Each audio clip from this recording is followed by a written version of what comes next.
I think you're the first person I've ever met that got accepted to Stanford and decided, no, I don't want to go there. So can we start back there? That's just shocking to me. I'm like, okay, can we I start think there? it wasn't that I didn't want to go to Stanford. It was that I felt like, so I was accepted at Stanford. I went to quite a scholastically driven high school, a boarding school, Groton School, and I was actually ended up being the only person in my class who did not go to college. Everyone else went, all 66 of them, us. So I was accepted at Stanford, somewhere that I had wanted to go since I was like 11. I ordered the catalog way, way back because I was on a path and I thought I was going to be an environmental scientist, hence the activism that has peppered my life, my whole life. But I started modeling when I was 16 in New York City, and that led me to acting. I got my first job when I was 18, which flew me out to Los Angeles, and it was starring in a TV movie called Paper Dolls, where I played a model. So it was a very good transition because I had taken acting classes because my modeling agency had asked me to take acting classes so I could go on commercials, but I had no intention of um, modeling or doing anything else but go to college. In a year. So when I graduated from high school, I took a year off to finish the modeling thing up, go to Italy and work there and New York City. And then I was going to go to Stanford. That was the plan, but best laid plans. Right. So, and I was excited about Stanford. I was very scholastically oriented as a kid. And it was important to my parents that I get a good education. They said, the one thing we can give you is a good education. And so, but when I went to LA and I starred in this TV movie, I really caught the acting bug, and I thought, as a lot of young people do, that I was old at 19, and that if I didn't, and in this I was sort of right, if I didn't seize the moment, that when I came back from college at 21, it might be too late, and maybe it would be too late because I hadn't been an actress who had studied for years and years and years. So I got a lot of work when I was 18 because I looked younger. And so I did work a lot between 18 and 21, and I did make a good foundation. I wrote to the school 3 weeks before I was supposed to show up, and the admissions counselor, whom I usually remember his name, started with an H. He wrote back to me and said I was throwing my life away by not Oh my coming. gosh. And I actually was and this was all by hand, by the way, because it was 1982. And I was touched that he took the time to write, actually, a Yeah. letter back. Yeah. And which is why I usually remember his name, but it has been 40 years, so forgive me. Um, anyway, so I did not go to Stanford. My identical twin did go to Stanford. First, she went to Georgetown, then she transferred to Stanford. And I remember being really envious, talking to her on the phone about the classes that she was taking and the interesting things that, college is great. It's an exciting time where you're surrounded by people your own age. I had been away to boarding school, so I didn't need to be quote unquote on my own, but I guess I was on my own anyway in LA. But yeah, so I was sometimes envious of her for being there, but I also knew that I wanted to be successful as an actress, and I feel that ultimately it was the right decision for me.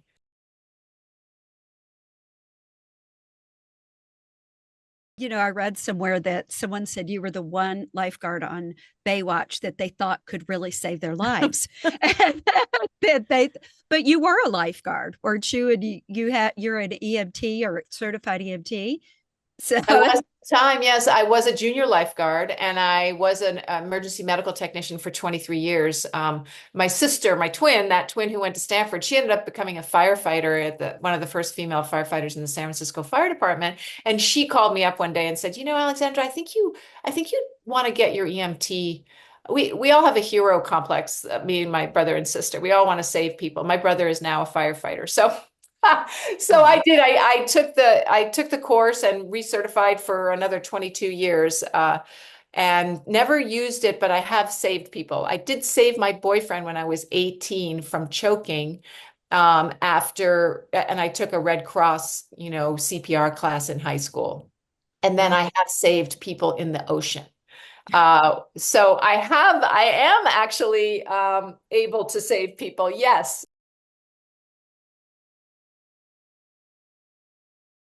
I wanted to go back to Baywatch because it's so interesting to me that back when you were filming, and I was watching something on the documentary that came out recently, that you guys kind of not got I don't want to say teased, but you it wasn't looked at in the best light in Hollywood that you were on Baywatch at the time.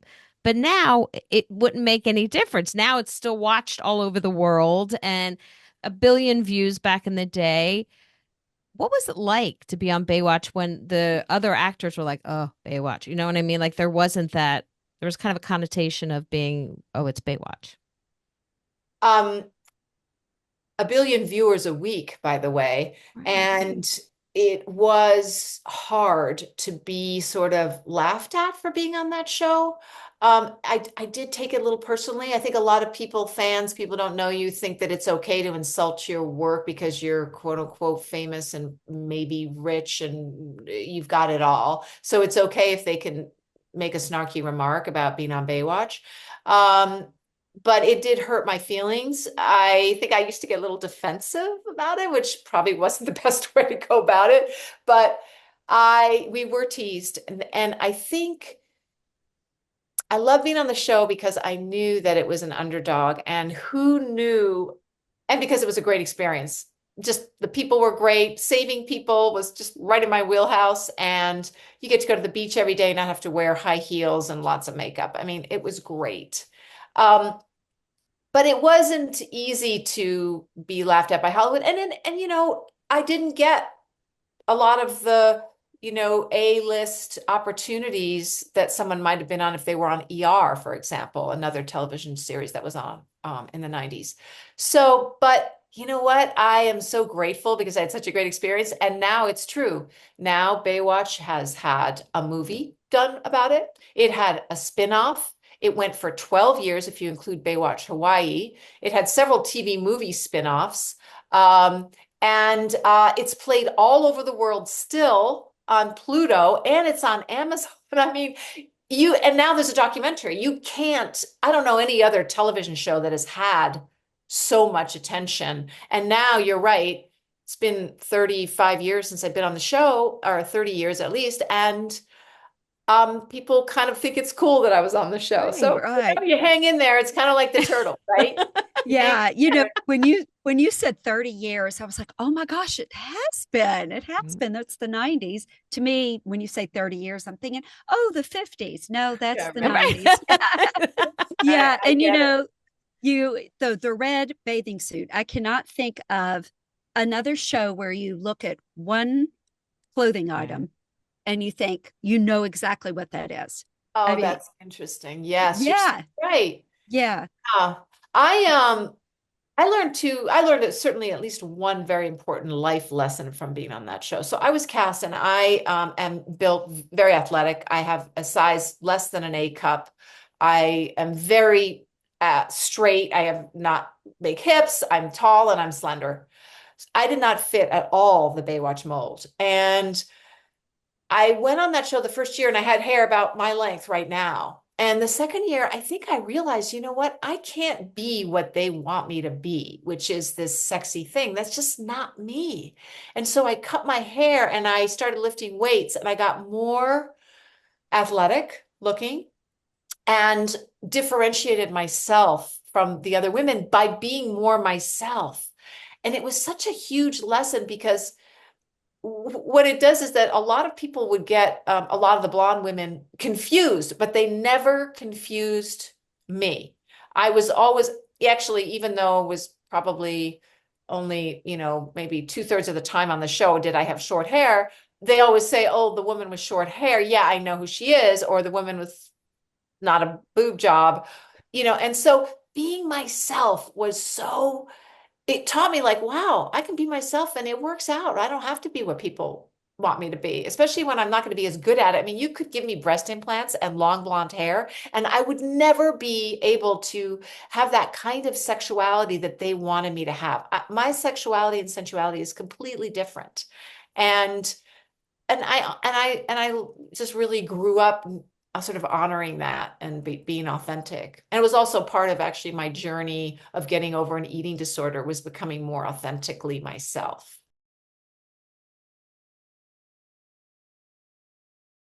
Do you know, kind of going into these peaceful protests, which one could end up with you being arrested, or is it just a risk you take every time? No, I was trained in civil disobedience, peaceful. Thank you for that. No, absolutely. Adjective, peaceful civil disobedience. And it is usually a conscious decision to get arrested. You either cross the line that you know that a cop is going to ask you not to cross, or you do a sit-in when you know that you're being asked to leave. So it's has always been. Oh no, there was one that I didn't realize I was going to get arrested. And that was when I was just going, this was in the 90s during the AIDS epidemic, and gay and transgender, which wasn't very common then, people were, hit extra hard certainly at the beginning in the United States. And they were asking for the drugs to be fast tracked. That please don't take years and years to get us these drugs. We're dying anyway. So we want compound Q, I think it was called, and there was other drugs. And so I went, my friend asked me to go to a small gathering, I think on the courthouse steps, asking for the government to fast track these drugs. And all of a sudden, the police asked us to leave, but we had a right to be there. You can walk on a street. If you keep walking, you have a right to be there. And they came and they started to arrest us, and they put gloves on so that before they touched us, because everyone was so afraid of AIDS back then. They didn't really know. Well, I knew, so they should have known. But anyway, I don't know why they did that, but I've never been arrested where people put gloves on before they arrest me. But then, yes, I was arrested then because we did refuse to leave.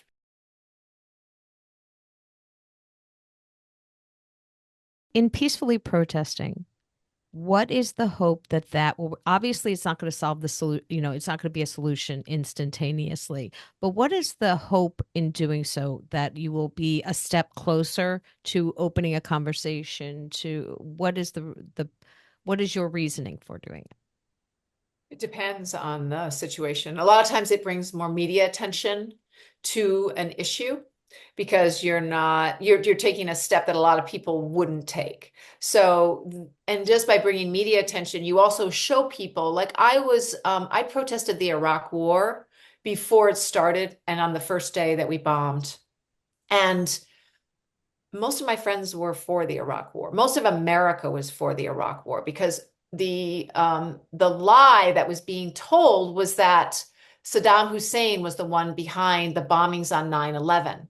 Now, I had been to some talks, so I understood that Saddam Hussein was not connected, but it got very, very messy because Bush, the president, had his own agenda and wanted to go into Iraq anyway.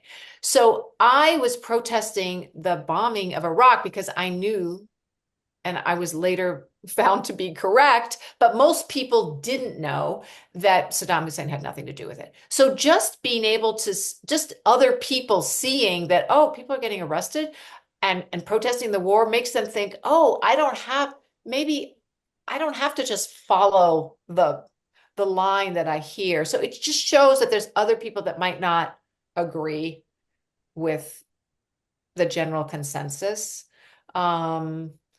When I was arrested for trying to stop the crushing of the electric cars, it was definitely for media, because people didn't realize what was happening to electric cars in the early 2000s, that companies were crushing very well-functioning no pollution emitting cars, and by the hundreds. So that was another reason. At the test site, after we protested so much. I did go to jail once for protesting the test site, but then it became too bothersome it was too expensive for the government to incarcerate us and to give us a trial, etc. So they stopped, they didn't change their ways, but they heard us, and they had to change how they dealt with people who didn't agree with them. Yeah. So in Yeah. all my activism, though, Colleen, I have to say over the years that the only one that I've actually seen any big change, and my focus has been on environmental issues, peace issues, and animal rights, is that the only one that I've seen change is the electric car. And I was a pioneer in that I first started driving electric cars in 1990. And when I was trying to get the positive aspects of the electric car out into the public, people thought I was just a tree hugger, crazy tree hugger. And so but I have seen the evolution of that activism, and I'm proud to have been a part of that.